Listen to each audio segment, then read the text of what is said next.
Fala pessoal, beleza? Estamos aqui em mais um vídeo. Neste vídeo eu venho trazer para vocês um vídeo sobre args e keywargs. Como eu havia prometido há um tempo atrás, estou trazendo um vídeo explicando passo a passo como utilizar args e keywargs no Python da forma correta.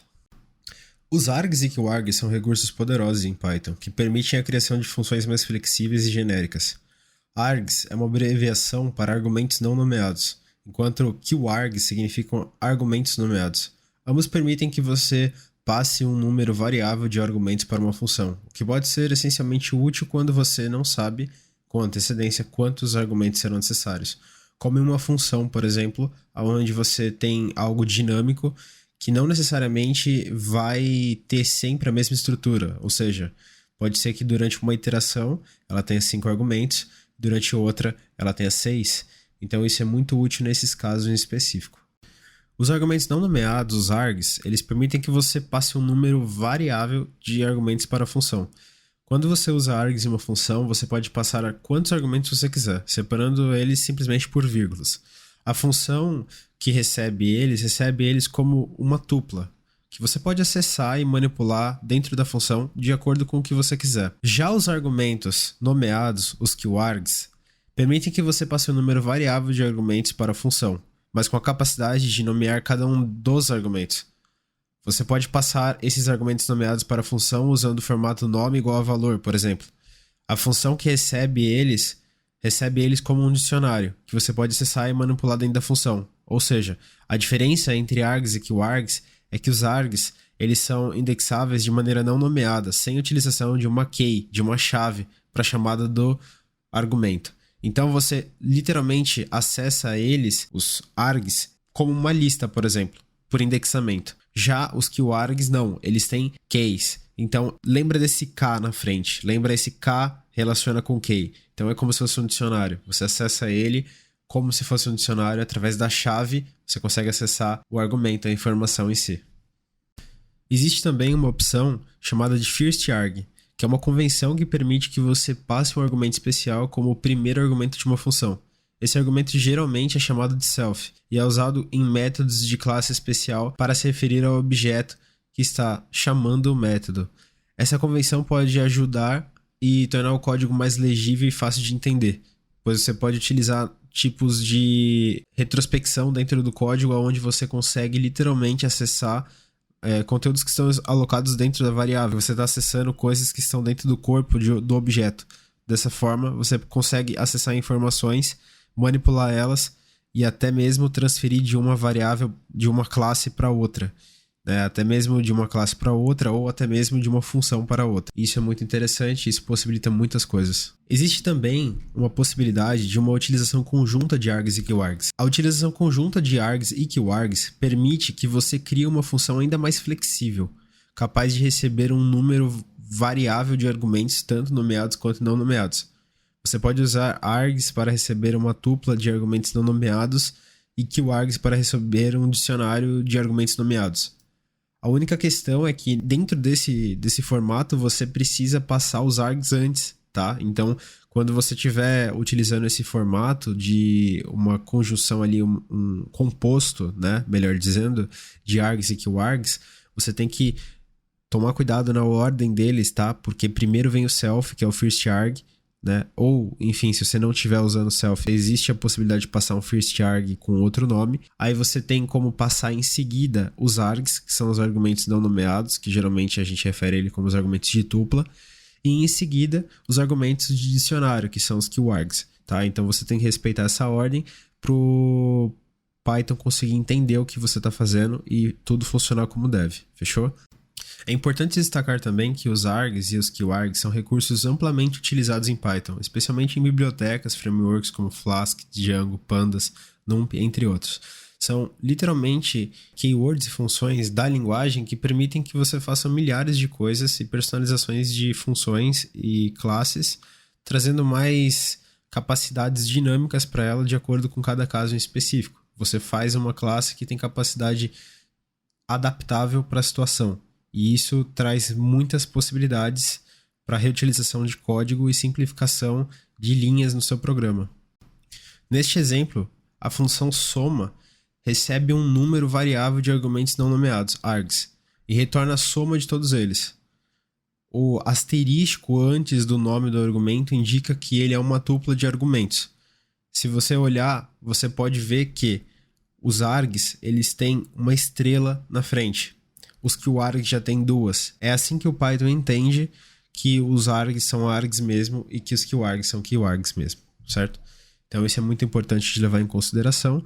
E como vocês podem ver aqui, a gente consegue iterar através deles como se fosse uma tupla mesmo.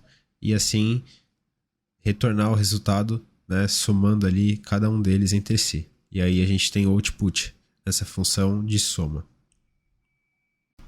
Já nessa outra, por exemplo, a função imprimir dados recebe um número variável de argumentos nomeados, QArgs, e os imprime na tela. Perceba que neste exemplo nós temos duas estrelas antes do nome do argumento, e isso indica que ele é um dicionário de argumentos, ou seja, um QArg, certo? Então, quando você vê dois asteriscos na frente, é um QArg. Isso faz com que o Python entenda que são QArgs, certo? E aí, a partir daí, usando esse método, você não precisa necessariamente colocar vários estrelinha QArgs. Você pode colocar um só, e aí isso já permite com que você acesse todos os QArgs. A mesma coisa acontece com os args.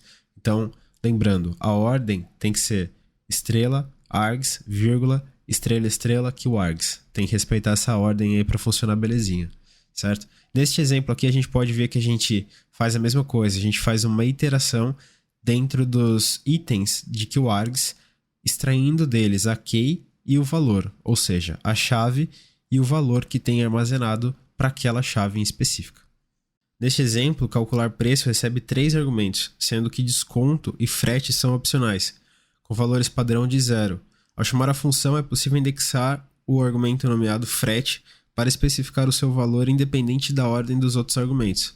Então, como a gente vê, a gente consegue fazer todo o retorno ali calculando o preço, certo? Da forma que a gente busca, certo? Então, a gente consegue mandar o total, consegue mandar o frete e aí depois a gente consegue fazer toda a operação porque a gente setou como default que desconto é igual a 0 e frete é igual a 0. Então, mesmo não passando o desconto, a gente ainda assim consegue ter, certo, o cálculo funcionando, porque a gente não está aplicando desconto, então ele assume o valor default dele.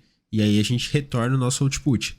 Então isso também é muito legal para trazer novas possibilidades de fazer funções com mais possibilidades variadas para cada caso em específico também. Como nós tínhamos mencionado, nós também temos a opção do first arg, que é literalmente o self, é o primeiro argumento. Neste exemplo, a classe pessoa possui um método apresentar, que utiliza o argumento especial self, para se referir ao objeto que está chamando o método. Ao chamar o método apresentar do objeto P, o valor dos atributos nome e idade são utilizados para imprimir uma mensagem na tela. Como você pode estar vendo aqui, ele faz exatamente isso. A gente pode literalmente pegar o self, nome e idade, armazenar dentro do dicionário do objeto, porque quando a gente utiliza o self, ele armazena dentro de um dicionário, que é o objeto em si, é assim que a linguagem interpreta.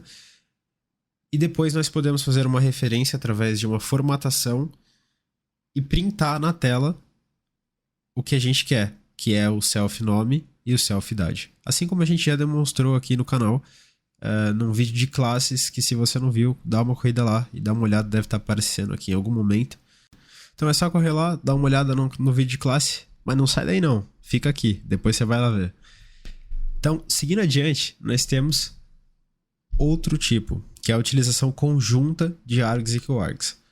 Código, em geral, é como Lego. A gente pode utilizar diversas combinações para potencializar um tipo de solução em um caso em específico. Neste exemplo aqui, a gente observa uma utilização conjunta de args, QArgs e até mesmo first arg, e argumentos que não são args, tipo, são argumentos normais. Dessa maneira, você pode ver que a gente continua conseguindo utilizar todos eles em conjunto, e isso permite uma customização muito poderosa para a gente poder utilizar o código de uma maneira mais efetiva, que tenha mais possibilidades, como eu já mencionei, por iteração, onde a função vai se moldando de acordo com o caso que ela recebe. Ou seja, se tal input for tanto, ela vai receber tantos argumentos.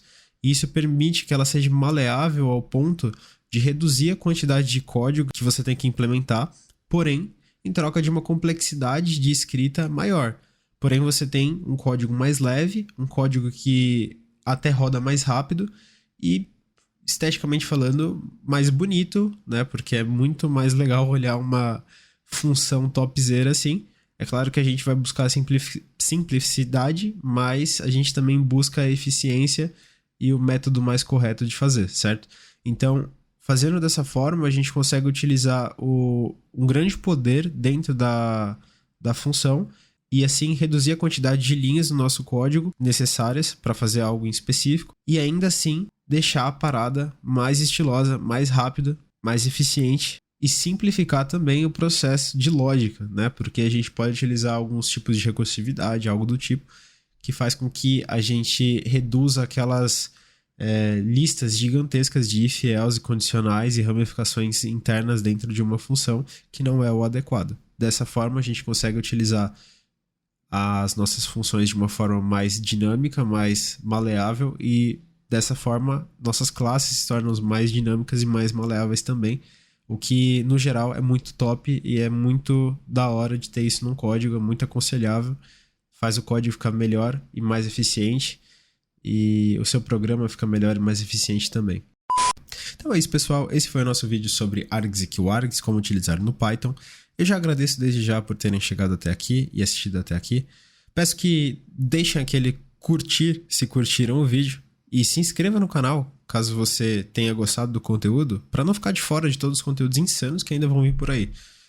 Além disso, deixem seus comentários. Isso ajuda demais a trazer e aprimorar o conteúdo do canal, a deixar ele mais adequado às dinâmicas da comunidade e também sugestões de conteúdo, coisas que eu posso estar trazendo aqui para vocês, que isso faz com que eu possa trazer mais conteúdo de qualidade e que se adeque de acordo com as necessidades atuais da comunidade em si. Então, muito obrigado por terem chegado até aqui novamente. E é isso, pessoal. Valeu, falou, fui!